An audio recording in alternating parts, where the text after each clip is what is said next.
Another problem we can see in our environment with our AP is actually getting power to that AP. Now, in many remote AP installations where there aren't power outlets, we are going to use power over Ethernet. There are two types of power over Ethernet, and you have to be aware of this. Also, depending on the length of the cable, we actually might see some degradation on how many watts we have available. So AF, this one's easy to remember for me. This is about 15 watts. You're probably guys going, Russ, you have memory issues. How do you remember this? Well, it says AF right there. I use the F for 15. Not rocket science on that one, is it? But what I would like you to know, as we lengthen the cable on this can drop all the way down to about 12.9 watts. And that's kind of the floor. That's where you want to think of 802 AF power over Ethernet. Remember, that's power pushed over Ethernet cables to supply power to a remote device. Now, when we're using this and we're looking at a AF implementation, remember this has to be turned on at the switch level. This has to be enabled at switch. At switch, we have to make sure that 12.9 is enough.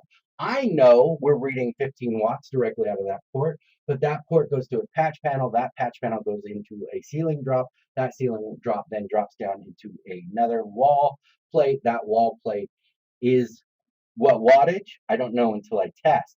So I would like you, when you're doing your deployments, to plan on it being at 12.9. If any piece of equipment requires more than 12.9, you're going to have to look at 802.3 AT. That is a different standard. That has more watts available for implementation. Now, this is about 30 watts or double. So if it's not 12.9, go ahead and up the value to 802.3 AT, which is roughly 30 watts delivered at the endpoint. Now, that's not the only configuration we have to do on our physical switches, right? We have power over Ethernet available, and we're doing port 1 power over Ethernet to an AP out here. We have to make sure that power over Ethernet is enabled. And not just any power over Ethernet, the power over Ethernet we need. Whether it's AF or AT, that will depend on your switch model. But that's not all. We have to look at our switch configuration as well, and the wireless LAN we are enabling here.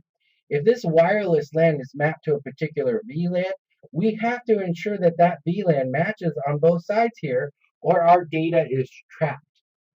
We have to be aware that if we need a trunk port here, we're carrying multiple VLANs off this AP, this has to be configured as a trunk port, allowing not just the native VLAN configurations for management, but also other VLANs that may be used by wireless LANs. So lots of configurations on our physical trunks. We have to be aware of them, otherwise the AP could not get enough power, the switch configuration, the VLANs could be messed up, it's not trunked when it should be. So be aware of your physical environment and your wireless LAN environment and how they're supposed to commingle data. That point of presence, once we hit the wireless network, the point of attachment, so to speak, we have to be aware of the VLANs being moved, basically the data being moved and how that's going to map into our wired network as a whole.